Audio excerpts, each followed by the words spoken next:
राम राम सा स्वास्तिक पामेश्री चैनल में थारो स्वागत है। आज आपां हथेली के माए पुरवायु योग के बारे में जानेंगे।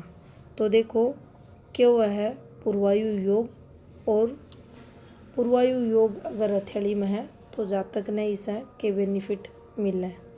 तो देखो सबसे पहले आप बात करेंगे जीवन रेखा की। हथेली में या जो रेखा थाने चालती दिख रही है या जीवन की रेखा वह है, इन आपा लाइफ लाइन बोला हाँ। जै कि थाने या रेखा दिखेगी इमें काफ़ी डिस्टर्बेंस थाने मिलेगो। जब भी पुरवायु योग हथेली में बनेगो तो थे देखोगा जो जीवन रेखा है वह थाने पूर्ण विकसित मिलेगी। प्रारंभ से लेकर अंत तक दोष मुक्त होगी। अब ये बात ना आपा सरल शब्दों में समझने की कोशिश करा तो देखो यो को उद्गम स्थान है और यो नीचे की तरफ को अंत स्थान है, यानी अठे से या शुरू होगी और अठे ही को अंत देखो जागो जठे तक या चलेगी।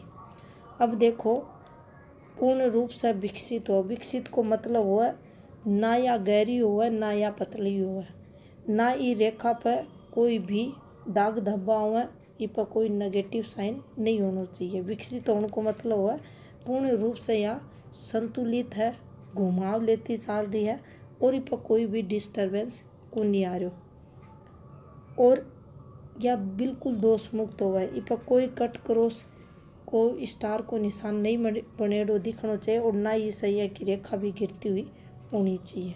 इसके साथ यह रेखा चालती चालती अपनी जो मणिबंध रेखा हुआ है, ये देखो ये जो नीचे की थाने रेखा दिख रही है ये मणिबंध रेखा हुआ है, अनका करने या इस प्रकार से घूमती हुई पूछे, यो देखो या पूछगी। अब यो जद योग हथेली में बना है तो इन्हें पुरवायु योग बोलना है। अब અહીંયા की अगर फॉर्मेशन की जीवन रेखा कोई जातक की हथेली में है तो उन्हें ई जीवन रेखा से के बेनिफिट मिला है। जीवन में स्मूथनेस जातक रहेगी, ज़्यादा भागम भाग भरे जीवन को कुनी रहेगा, बिल्कुल स्टेबिलिटी के साथ वो जीवन जीवेगो। आयु जो होगी उसकी लंबी देखी जाएगी, पूर्ण आयु को सुख भोग करेगो। जीवन में तरक्की भी है कि जीवन रेखा करवाओ है, और जीवन में दिक्कतें बीमारी वगैरह भी यहाँ की जीवन रेखा अगर हथेली में है तो जातक ने नहीं लगे। तो यह एक बेस्ट फॉर्मेशन अपनी हथेली में जीवन रेखा की मानी जा, और जीवन काल में वो व्यक्ति जो अकाल मृत्यु वगैरह का योग बना है बन सब बच्चा है, और पूर्ण आयु को सुख भी न जीवन काल में मिल है।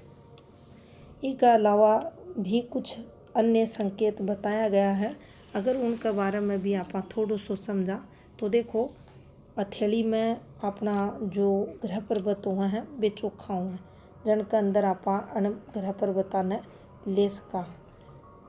ये सभी का सभी ग्रह पर्वत पूर्ण विकसित हो। पूर्ण विकसित ने अगर समझा तो देखो ये शुक्र डिस्टर्ब है, यो दबेड़ो है और ये पर डिस्टर्बेंस ऊपर भी थे देखो यो हो रहा है।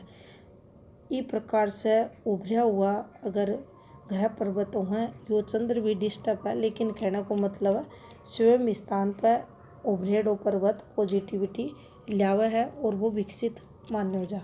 तो देखो हथेली में सभी ग्रह पर्वत विकसित है। आपा ये अंगूठा ने देखा तो इसको फर्स्ट फैलेंस जो है वो थाने नुकीलो दिखाई दे। इसके अलावा हथेली में मणिबंध की जो रेखा है, ये जो पूरा आपा ने रेखा चालती दिखा है, ये कोई का हाथ में 2 हुए हैं, 1.5 भी हुए हैं, 2.5 भी हुए हैं, 3.5 भी हुए हैं और 4 भी मिला है। तो देखो कम से कम पूरा 3 रेखा होनी चाहिए, पूर्ण 3 रेखा दोष मुक्त है। रेखा में कोई भी ब्रेक टूट फूट नहीं होनी चाहिए, और जीवन की जो रेखा है या इस प्रकार से अपनी जो केतु को पर्वत है यो अपनो केतु को पर्वत है ई पर पहुँचनी चाहिए। दोबारा आप समझा तो देखो मणिबंध की कम से कम 3 रेखा अपनी पढ़ाई पर होनी चाहिए, जीवन रेखा अपना केतु पर्वत पर पहुँचनी चाहिए, अंगूठा को फर्स्ट बैलेंस नुकीलो होना चाहिए, ग्रह पर्वता की स्थिति स्ट्रोंग होनी चाहिए, विकसित होनी चाहिए। उस स्थिति में भी अपनी हथेली में पूर्वायु योग बने है। यहाँ का जातक भी जीवन में पूर्ण आयु को सुख पावे हैं, तरक्की करे हैं, स्वास्थ्य सुख मिला है, लंबी आयु को सुख मिला है और जीवन में तरक्की करता था जरूर मिलेगा। तो ये 2 संकेत अपनी हथेली में पूर्वायु योग से संबंधित हैं। और यहाँ की अगर फॉर्मेशन थाने भी थारी हथेली में दिख रही है तो थाने लंबी आयु को सुख जरूर मिलेगो। राम राम सा।